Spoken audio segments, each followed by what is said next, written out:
Welcome back to Mik'd Up. Today is March 2nd, 2022. Huge day today, great show coming up. A lot to talk about. Obviously, the number one thing I want to talk about is the MLB Lockout. We got to have a lot of thoughts on that. I'm sure Mitch has a lot of thoughts on that. Micah's not a big tape guy. Micah Gibbs is in studio. The director of player development. Player performance. Yes. Director of player. I knew I was going to mess that up. Trying to make people better. Director of player performance at Baseball Performance Lab, which is down there at Marucci in that whole campus street strip thing they have going on down there. But like a fairyland. They're doing some unbelievable things over there. I was there this morning. I've been there the last 3 days trying to get my bat right, trying to get my swing right. We're going to get into that with him, talk a little bit of analytics of baseball and what they're doing and the moves they're trying to make and trying to evolve with the ever-changing technology of baseball. We have a little bit of LSU baseball talk. Big weekend is coming up this weekend for the boys. We have some basketball talk. Big night tonight and Saturday, stretch run. It's March, so March Madness is coming up.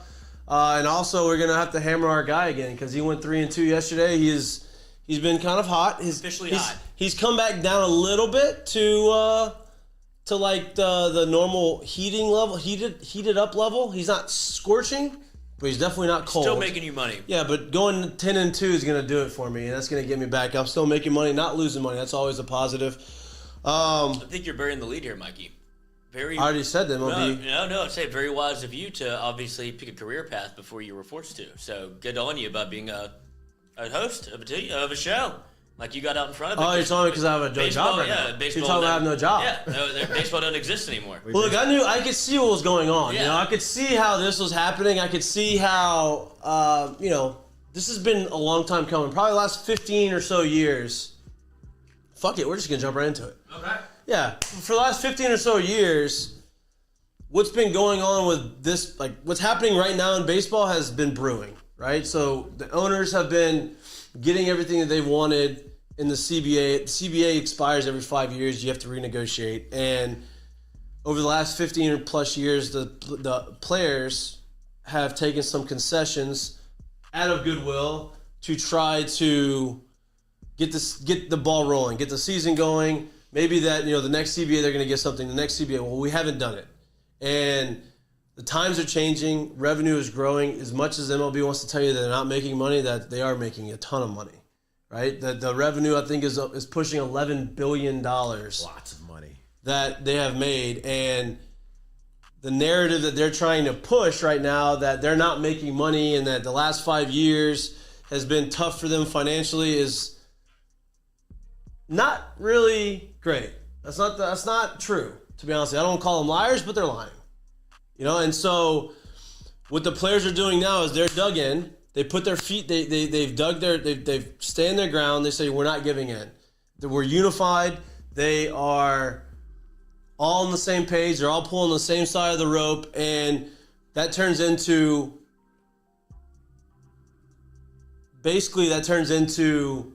disagreements, which turns into a lockout. But the lockout is imposed by the owners in MLB. It's their decision to impose the lockouts, their decision to postpone the season. It's their decision to cancel the games. And the narrative that a lot of the media people are trying to portray is that the owners and MLB have negotiated in goodwill, how they're disappointed for the fans. They have the fans in mind, and they're trying to turn it on the players and make it seem like the players are the ones that are making the decision to not play. Where in reality, it's the other way around. You can go read articles. Jeff Passan has a bunch of articles out right now on ESPN that do a really good job of kind of portraying in layman terms what the issues are. There's a lot of issues. There's minimum salaries are an issue. Collective bargain, the tax, the luxury tax is an issue. The pool of money for arbitration eligible players is an issue.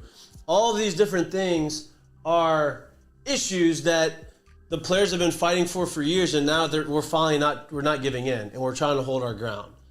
And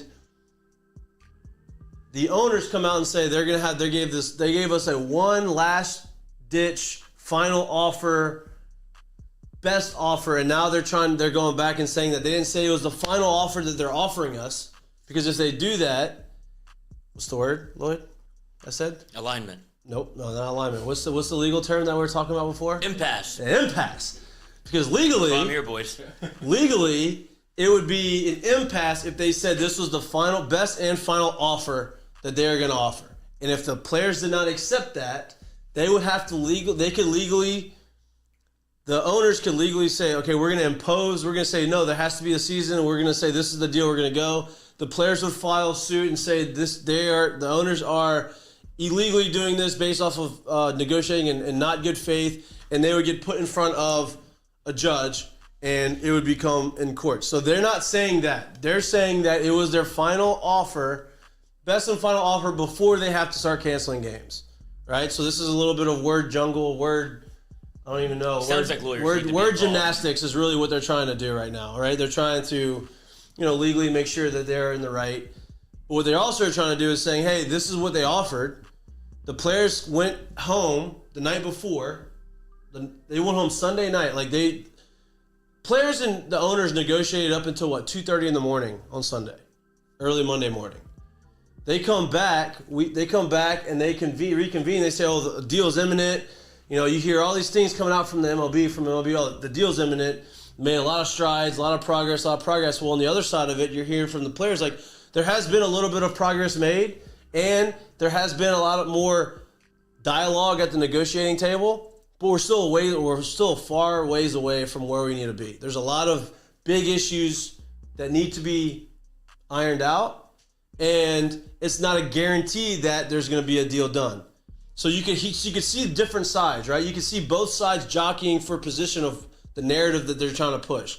The next day happens, and they come out, and now the owners are saying, well, the players had a change of heart, and now they don't want to agree, and they don't want to agree to what we had talked about the night before. Well, in reality, that's not the case. So, leads us to yesterday at 5 o'clock when they come up with the last and final offer. They don't budge on any of the money that they were talking about budging on. They didn't move the luxury tax up. They didn't move any of the player money pool up. And the player said, screw it, we're out. We're not doing this anymore. So this is a much needed thing. It's a much needed standstill. It sucks for everybody. It sucks for me. It sucks for you. It sucks for you. It sucks for everybody that's involved in baseball. It sucks for you because as a fan. It sucks for everybody that's involved with Major League Baseball. It's a fan of Major League Baseball. It's something that's necessary, and it's something that we need to figure out how to make this thing work. I'm trying to be not politically correct, but I'm not trying to get too riled up. I'm going to open up the floor to you guys if you have any questions about what's going on, because for me, it hits home for me because my job's on the line.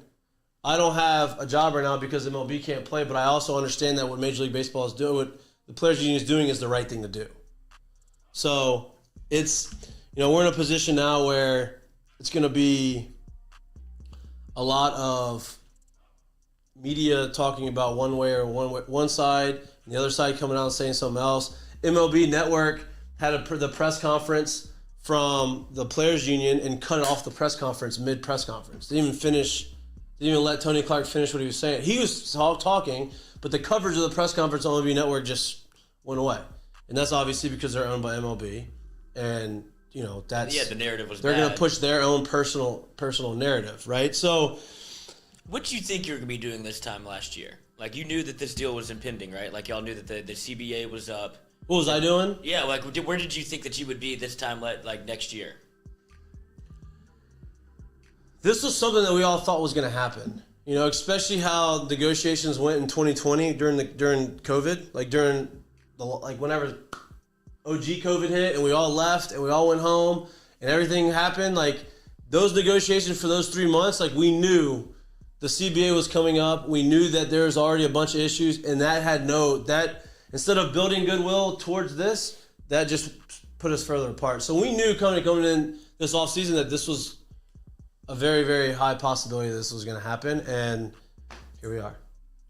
Probably just always thought, though, because of the amount of money that's being made in the game today, yep, in professional sports today, that something would just be would be done before having to cancel games and stuff like that. Well, to see it not happening lets you know kind of where this thing is right now, which is pretty sad to say. No doubt, because it shouldn't be this day. And here's the deal, though. So Rob Manfred comes out and says that he's trying to do this for the fans, right? He's disappointed for the fans.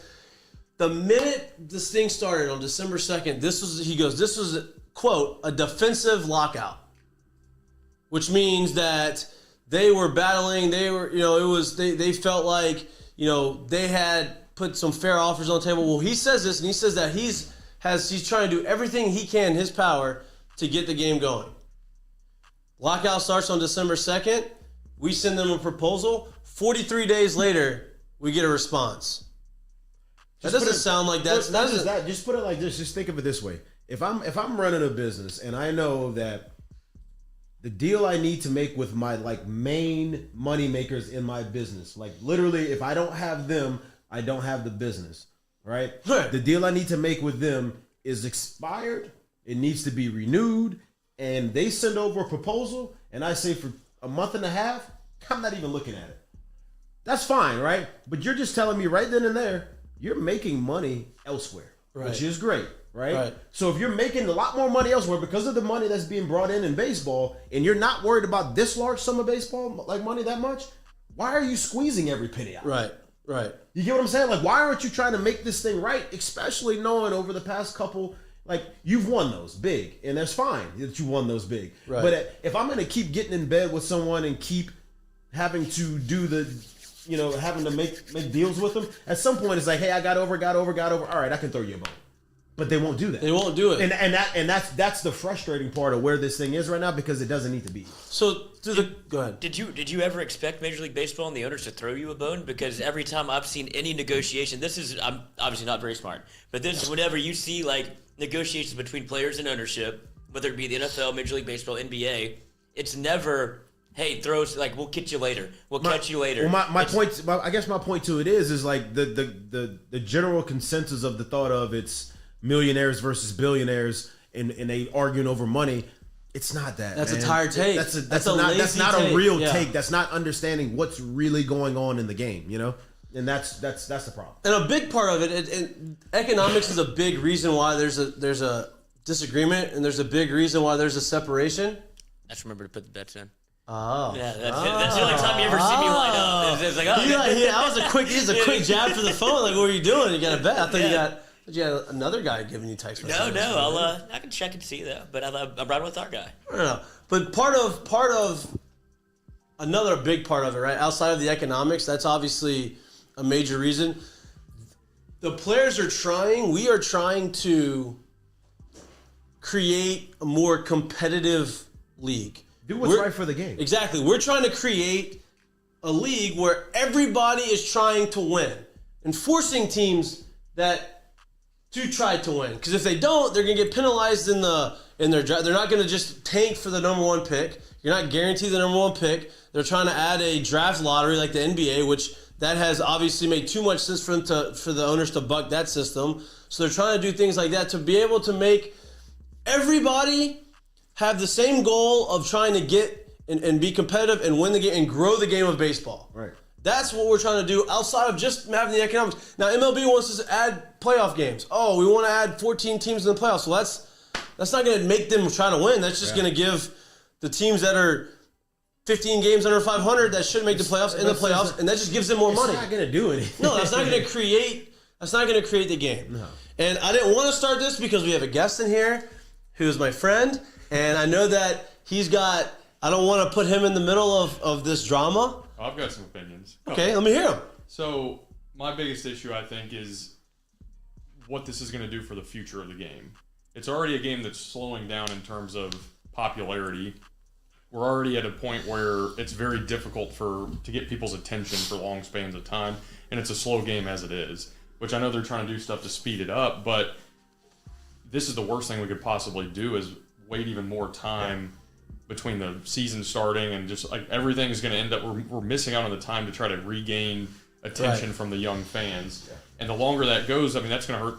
I mean, I think the owners would understand that. The problem is you have one side that's dependent upon a season to make money. Yeah. Where the other side, like they didn't become owners because of the baseball team. Right. They became owners for something else, Right. and they're making other money. Right. So they don't need a baseball season, and Right. that's the problem. Right. 100%. And Jeff Passan, I've referenced him earlier. He had a quote in one of his articles, and he said that if you take out all 1,200 baseball players, right, and you say, I'm going to go ahead and I'm going to replace those 1,200 with the next best 1,200 baseball players, the game would severely suffer.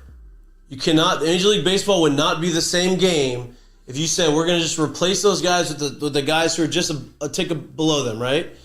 He also says if you take all 30 business owners of the teams and you replace them with other competent business owners, the game would be in the same place or probably better off than it is now.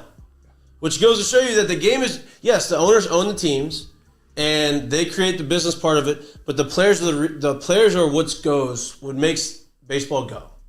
And the players have been treated as a commodity for a long, long time, which obviously every athlete and every organization is treated that way, where they can get traded, cut, released. They're an employee of a bigger company. But we're not an employee selling a product. We are the product. Right. The player is the product. It really is. And so if game's you don't not have, if going the on, product suffers, the company's not going to be it's like as people successful. don't understand, like, hey, the game's going on, but people aren't showing up as entertaining as it may be at every level of baseball. People aren't showing up for the between innings entertainment. It's funny, it's good, there's good stuff going on, but like you don't go there saying, man, I just can't wait to see the superstars today. Right.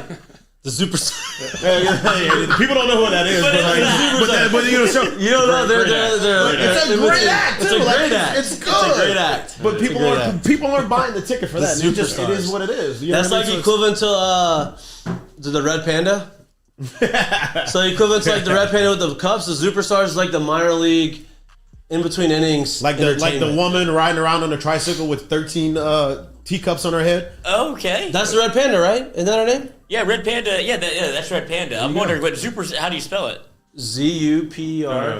It's not like a Z-O-O, yeah. Zoo. Yeah. Oh, that's what I was wondering. I didn't know if it has like a zoo Superstars. tie. Yeah, there we go. Yeah. Oh, is it these guys in inflatable costumes? Oh, Yeah, while we're taking, Oh, yeah. while we get a little sidetracked, I do want to say, Mic'd Up is brought to you by Starting Level. Always. I knew I was going to do that. I was going to get pushed. I was going to get distracted, ADD'd out. But our good friends at Sterling Automotive is the reason why Mic'd Up is where Mic'd Up is. And there's a lot of other things I do want to talk about, but you're here, Mike is here, and we have him here for a little. Look at the superstars. There you go. It's great. Do they Good do this show. I don't No, see it is a very entertaining show.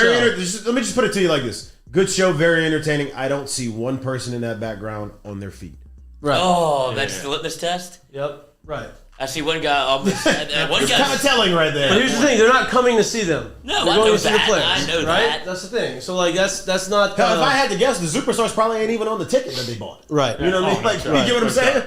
No doubt. If It's you just, have the team calendar magnet, you might Right, have it on the refrigerator. and you can. Do they do this during the game? They come in Half- each in between innings. innings, Oh, in it would be between great innings. if it was during the game. Like a pop yeah. up to right, superstars out there swallows them up. Yeah. That'd be kind of cool. Grow the game. Yeah, look at kind of grow the game. If MLB put as much effort growing into growing the game as they do at creating their narrative of what's going on here, we'd be in a lot better spot. Yeah. But Baseball Performance Lab.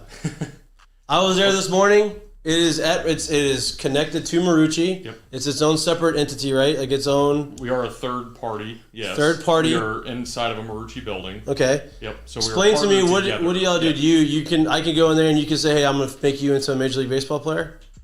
Over time, yes. I'd say it's Basically, if you're coming up, So yes. I'd say it's not jumping a phone booth, come back Right. out, and you're a big leaguer. But no, like the ability to assess a player the way we can is unparalleled throughout probably the world. So what separates, like what makes I know because I've done it. You know, you have bat fitting, but there's more to it than just going in there and making sure that the bat is good for you. Right. Now, what I will say is the bat is the only piece of offensive equipment that we can actually change. Right. And it can change performance. With that being said, the wrong bat can be just as detrimental as the right bat can be good. Right. So it's very important to know that. And I think that might be the most important part of the bat fitting puzzle is making sure that we are in the right one, not the wrong one. And right now, the way we basically go buy a bat, especially at the youth level, is ridiculous. Right. You walk Let's in, go get the newest one that came out. you walk in, you just start shaking it, or you go in with like an idea because of a kid that's on your team that hits really well. I need to go use that bat. And I think when we're talking about this, it's funny because a lot of this has to do with MLB. Because why are kids wanting to swing Marucci? Because they see Marucci. They see Marucci on TV. Victus, same thing. Marucci owns Victus bats. Tons of guys, Tatis, all these guys, like they're buying the bats, they're buying the batting gloves because what they see on TV, MLB, all that stuff. It's such a trickle down effect, Right. That what's going on right now is detrimental across the board. But what we're doing there, so we've had over 100 pro guys have come through. You can see Rizzo there on TV right there. Probably 50. He's that handsome devil with him. I know, right? Guy can wear the hell out of a polo. Look at that. Yeah. I think it was last offseason about. Look at those meat hooks. Right? Look at those forms you Hangers. got. Might have been about 10 pounds lighter there too. You know? just went through winter bulking, but That's why this man's drinking green tea over here. He's drinking Yeah, this is about breakfast, lunch, and dinner. this, Yeah, shout Apple Super out to Greens his wife. Eggy Yeah. Salon Studio. there you go. Need a haircut? Yeah. So if you need a balayage or extensions or pixie cut. That's we go. that's what's on his computer, dude. He's got his wife's notes on there. No, I'm actually just watching cartoons. But, Superstars. no. Creating his own lines. Oh my god. Yeah. No, so I think what we do really, really well, especially at the pro level, and that's where the trickle down happens again, because we've had probably 50 plus MLB guys that have come in, like actual MLB guys, and when the kids see that on Instagram or on Twitter, Right. they see Rizzo in there, they see Donaldson in there, they see Votto, Posey, these guys. Now they want to come do it. Right. So that's the thing. If we're missing out on that at the national level, Yep. it's going to hurt the youth coming up. Yep. But I guess from our aspect, like you were talking about building an MLB player, that's the other aspect of it is, and the MLB guys go through that too. It's full body analysis, it's how we use the ground. We have dual force plates. We can see like how much ground force you're using. Are you using your legs? Are you using them the right way? Full body analysis, kinematic sequence. You see all the different wires. I think Rizzo is on that in that picture. And then obviously the bat. So it's just a full from the ground up analysis of like how do we get better. So yeah, you can see you got the head strap on. So what you the do, whole like, thing. so obviously baseball is such an old time game, right? You have like the fundamentals, the old school fundamentals of baseball, of like hitting off the tee and Hey, off don't the sue us cages. for doing this. I'm helping you out. that? Don't flag us on YouTube for playing your videos. Are we gonna get in trouble for this? No, as long as they don't say Oh, no, anything. Yeah. Oh, okay. I'm sure he's okay with Oh that. yeah, Yeah. I'm perfectly fine with the advertisement. But baseball is baseball is such an old school like way of thinking, right? Yes. And over time, in the last 5 or so years, especially, there has been a shift in how to train, a shift in how to like some of the drills you do. Now, some of these people you go look on Instagram and YouTube, they're like,